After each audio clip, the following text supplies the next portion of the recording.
All right, gang, gonna try something new here. Everybody asked me about the podcast. Where's the podcast? We need to do another podcast, and I apologize. Life has just been crazy. It's unfortunate that sometimes real life gets in the way of doing what we want to do and what we love to do. But this is gonna be a podcast, so I've been trying to figure out a way to get this on YouTube. And you might remember some of the early podcasts I did.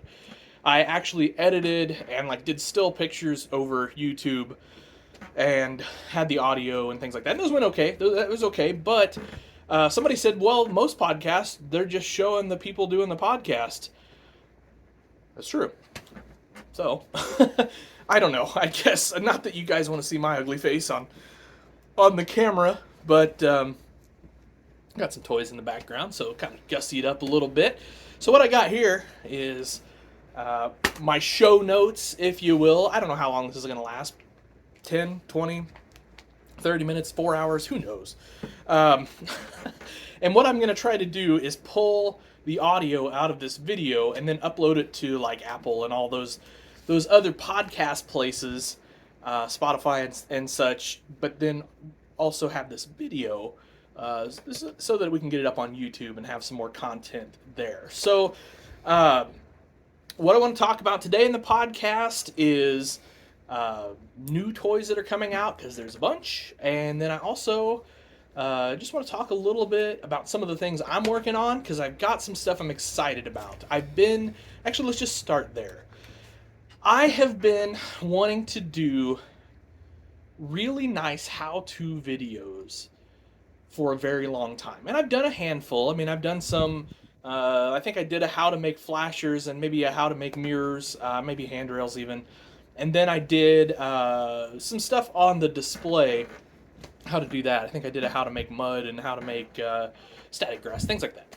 And I want to continue that, but I kind of want to up the quality on those a little bit. And that doesn't really mean I'm not going to be editing them a whole bunch and stuff. I just don't have time for that. And I don't know. Theoretically, I guess you could hire somebody to edit videos, but my channel has a 10,000 subscribers, and a really good video gets 1,000 or 2,000 views. So, I make nothing off this. There's no point in me hiring somebody to edit videos, even though maybe that turns it around and gets more views. I don't know, but we're not there yet. So, I've been working on a space on the workbench.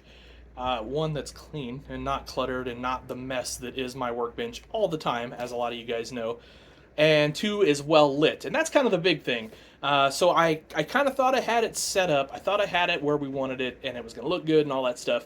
And so I recorded a video, and then I didn't get deep into it because obviously I was testing, but I had a lot of problems with shadows and things like that over what I was working on, and it turns out it didn't. It just didn't look good. Just didn't work out. Couldn't show what I really wanted to show. Things like that. So went back to the drawing board, working on that. I hope within a few weeks to a month to start having actual really decent looking how-to videos. Decent enough for fat guy with no clue productions here. Some of you early YouTube subscribers you're gonna remember that from my early videos, but anyway, but that is my goal. I think I've been a decent steward of this hobby, in that I've kind of gotten the word out about customs and farm toy displays and neat things you can have in your collection, like a John Deere quad track back here, or a Case IH quad track right there. Things like that. I think I've done okay with that stuff, but I really want to help drive this hobby forward and get people customizing, which a lot of people do already. It's not like that's something new, but I have so many people at shows. I guess this is what I'm getting at. I have so many people at shows that come up to me and ask about how to do this, how to do that, and of course I'm more than happy to explain it and try to show it.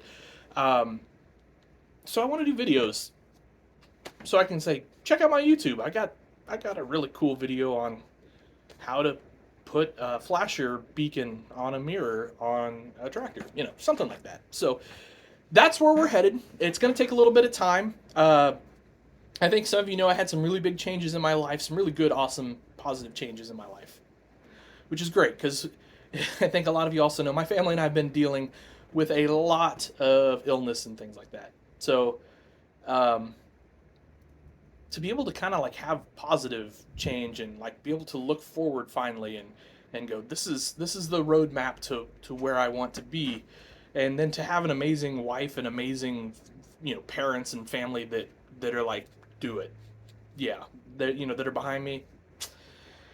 It means a lot, and then you guys too. You guys are awesome support, and so it means a lot to me. In fact, I need to give a shout out here for sure.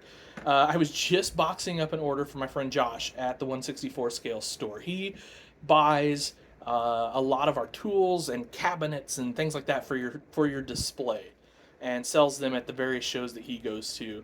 And so I can't thank him enough for that. It's huge. It's a huge motivation to make new and better and cool stuff.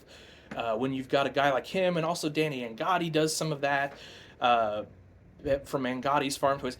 It really just kind of means a lot to me that guys like my stuff so much that they go, I can sell that to the guys that come to my shows. That's cool. Makes me feel good. Anyway, that's enough about me and the rambling on. But huge thanks to Josh at the 164 scale store. Search them up. He's got cool stuff. And let's talk new toys, because there's some really cool stuff coming, guys. I am super excited. I hope is chair squeaking a lot? I don't know. We'll figure it out. This is an old chair, but it's super comfy, so I kind of hate to not use it. New toys. I don't know. Am I a Case IH guy? Like, I'm kind of a Case IH guy, but I'm also kind of a John Deere guy. I mean, over here, I'm looking at like the 16 scale 8850, which, by the way, I finally did a video on, and that will be up soon. Soon. And, I've got like a 4640 and a 4430 and 5020, 6030. I love John Deere too. So, like, when I say I'm a Case IH guy, I don't know if that's true or not. I love Case IH four-wheel drives in particular, and it's probably got something to do with Steiger, but it also has a lot to do with, that's what we run at the farm, is the big red quad tracks. So, I don't know, just like them. Anyway, don't worry, other fans of others, there's other cool stuff coming too, and I'll get to that. But I've got a list here. So, the first thing, actually, let's talk Alice Chalmer. I said Case IH, but the first one on my list is Alice Chalmer, the Lafayette Farm Toy Show, which again is, in my opinion, the premier farm toy show, not national. And I'm gonna be honest, it's starting to rival national because it's all under this one amazing facility. Anyway, the Lafayette Farm Toy Show tractor for this upcoming year, which will be March of 2025, is an Alice Chalmer 6080. That's 1/16 scale, of course. It looks good. I've seen pictures. It's nice. It's a cool looking tractor. AC, always hot. AC fans, I'm sure you'll be all over this. I know last year, Cameron sold out pretty quick on those. Cameron Farmer and Jordan Austin. So I know us dealers got the wholesale pre-order information on that. I think it was this week, actually. Here really recently, anyway. And if it's something you're interested in, get a hold of your favorite dealer, or probably Cameron or Jordan too will be able to hook you up. But I bet they go quick because they look great, and those Lafayette tractors are always super collectible and super popular. So, and it's Alice Chalmer, which is always hot. Still, in my opinion, probably the hottest brand around right now, Alice Chalmer. So, next up, sticking with 16 scale. I think you guys know I do mostly 64 scale videos, but as you can see, I like 16 scale as well, even though I have sold off some of the collection. I've also bought some stuff. So, the 16 scale stuff, it just kind of comes and goes. You never know. Anyway, 1/16 scale Case IH 715. So we know about this, right? The new big Case IH quad track. It's coming in 1/16 scale. I will have one. It will go right behind the silver and red beauty. Right here, what is that, a 620, I think? That's a 620. Yeah. I can't wait. I'm excited. Yeah, they're going to be pricey. It's going to be like a couple $100. It's okay. That's the market today, unfortunately. So that's why we work hard. I mean, I'm sure all you guys work hard too, so you can have silly stuff like a 1/16 scale Case IH quad track sitting on the shelf behind you. And then next up, I thought this was really cool actually. So a 52/88 16 scale with the front wheel assist, mechanical front wheel drive, whatever. Always liked that 52/88 series. I always thought that was a good look in Case IH. So will I add one to the collection? I doubt it.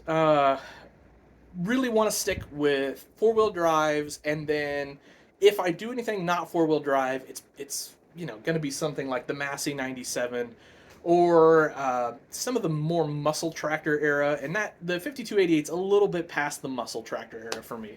So I probably won't add one to the collection, but I would love to get my hands on one, at least long enough to do a video. So we'll see how that works out. Sometimes what I do is I buy one, do a video, and then just take it to a show and sell it. So usually might take a little bit of hit on the money on that because obviously I've taken it out of the box and things like that. But you never know. Or maybe I could customize it and then sell it. We'll see. Problem is when I customize something, I usually want to keep it. That's the way it goes. Next up, super excited about this one. 1/16 scale tri-stripe 1086. So that's the diamond cab. So Ertl has really, I mean, they've done this version, this cab before.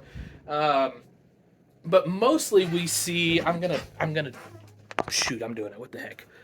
Mostly we get like that style of cab right there.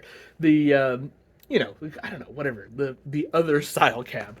Where the, the diamond cab, in my opinion, at least here in the Midwest where I'm from, that's the more traditional, that's the cab you see more of. And then, of course, the tri-stripe, super popular. So I'm excited about that. I want to get several of those to customize, but I also want to get one to keep for myself. What I would like to do with one of those is put an M&W fuel tank under it. Just some other details, nice wheels and tires, things like that. Although it's going to have, from the pictures I've seen, it's going to have a pretty sweet setup. So I think it's going to look great out of the factory. I think I saw the price on that and it was $140-ish, maybe $150. I can't remember for sure. So not terrible. I mean, I know, I think a lot of folks, myself included, in our heads, it's still like $2,000, and precision tractors are $100 and non-precision tractors are $60 or $70. Unfortunately, those days are long gone. That was 24 years ago, guys. But I think it's going to be cool. And for 140, and in this market, it's great. That's another video I want to do. I want to talk about the farm toy market, but I'm not sure how to approach it yet because as you guys know, I kind of have an aversion to all things politics. I don't care. I don't care if you're voting for Joe Trump or Donald Biden or whoever. It doesn't matter. It's about the farm toys for me. And so, how do you talk about that stuff, but not get into politics? Because, honestly, it's important to vote. It's important to be engaged in all this stuff. But that stuff ruins everything. It used to be when I was younger. You didn't talk about that stuff with people, with your friends, with your family. It was private. And everybody got along. And we all talked about farm toys. We had a great time. And now, I don't know, it just seems like it ruins everything. It seems like every conversation has it. I guess, heck, it even made it into this podcast. But anyway. I don't know. Don't let that stuff ruin your friendships and your families and stuff like that. It's not worth it. Let's talk about farm toys. Anyway, next up. God, I got really off on that one. Ugh. Should I edit that out? Probably not. We're gonna leave it. What the heck? Please don't start posting political crap down below. I just don't. Seriously, that stuff just ruins everything. 1/64 scale. We got some cool stuff coming. The 9380 four-wheel drive. So if you guys remember the first generation quad track, of course there was a wheel version of that. A lot of guys just swapped the tracks for wheels. It didn't look right because that's a different fender. It didn't look right to me until other purists, I guess. I don't know if that's I don't know. That's but other people that are Case IH fans. Never looked right to me. And then of course there was a great conversion kit you could get on Shapeways. and that actually had the correct fenders and all that stuff. And I actually have some of those that I got to finish up. And now that I think about it, the customer that wanted those probably isn't going to really care because he's getting a regular wheel. Crap. Might have screwed up there. Oh well. Everybody has to know at this point I'm the world's slowest builder, right? Like, it just has to be expected. I'm sorry, I'm just terrible at it. I have too many irons in the fire. Working on that, though. And then there's a 715, the new Quadrac, non-prestige, so it's going to be like more of a shelf model. So, if you just need a little bit cheaper version, or I guess if you want to customize it, that's probably the one to get. Or if you just happen to miss out on that 715 intro edition, which is possible, you get that. And then, because why not, there's going to be a set with the 9380 and the 715 together. I haven't decided if I'm going to get that set yet, because here's the thing. I like the idea of it, kind of. But it's also kind of a cash grab from Ertl. Like, that set to me doesn't go that well together. I don't know. Anyway, I don't know. And then next up, there's going to be a wheeled. It'll be a Case IH Stagger 400, and that looks pretty sharp, actually. That's a Prestige. It's going to have all the nice details and stuff, and I like it. And I like the fact that we're getting the 400. I hope that Ertl and Speccast and everybody else doesn't just keep doing the big numbers, the biggest equipment that you've got out there, because the smaller stuff is cool too. So that's my thoughts. New Holland, guys. We haven't really talked a lot about New Holland stuff in quite a while, but it exists. New Holland T9, and then what would have been awesome here is if I could read my own handwriting. It's I think it's a 655. That's what it is. Anyway, so the new Holland smart tracks and all that stuff. So we're gonna see that, and then there's a T9 700 with wheels, and it's gonna have those new Ashland scrapers that have been kind of floating around for the last few months. That's a pretty cool little set. I don't know. I haven't picked up one of those Ashland scrapers yet, so I could see myself grabbing one of those sets in the not too distant future. And then the T8, they're calling it the Genesis. There's, what is that, a 415, something like that. It looks good, really nicely detailed. I'm excited about that. And then there's a T7. So New Holland's kind of getting a refresh, a little bit of their lineup, or at least some new model numbers coming out. Pretty pumped about that. For me, the two biggest John Deere news releases that are coming soon, the John Deere 8400. Of course, we have to know about that by now, right? But I'm beyond excited for it. 8400 is one of my favorite tractors. I know I say that every time. And it looks great. So it's going to be cool. Can't wait to get my hands on one. And then that's going to be 16th and 64th both. I probably won't get the 16th, though. And then there's a Wagner, technically not a John Deere, a Wagner WA17, and it's yellow. It's the Wagner yellow color. So that'll be cool. I'll have to get it. It's a vintage four-wheel drive. I'll have to get it. But I think it'll be nice. We know what the Wagner looks like. If you got one of the 1/16 scale Wagner sets, of course you got the 1/64th in it, and then a lot of guys broke up those sets and just sold the 64th scale. So we know what that tractor is going to look like, and it's nice. It's not. I think when I did a video on it, it was I kind of said it's not Prestige Select great, but now that it's not in the Prestige Select series, we're just a regular sort of Prestige. I think it'll be great. I think it'll be fine. And then the kind of last 1/16th I wanted to talk about is the Steiger Bearcat Series 1. And that's going to have a black chaser unit with it. I'm really burnt out on chasers.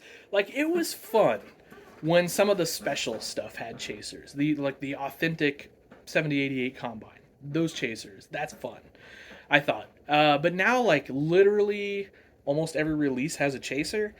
And I don't know. Like, they've overdone it, in my opinion. And that's not to say I won't end up with, chasers in the future. I'm sure I will. In fact, I know for a fact the John Deere Farm Toy Show, or Farm Progress Show, they just call them Farm Show tractors now. There's a chaser of that. It's like a gunmetal of the 2-track 8 RXT, whatever, I don't know.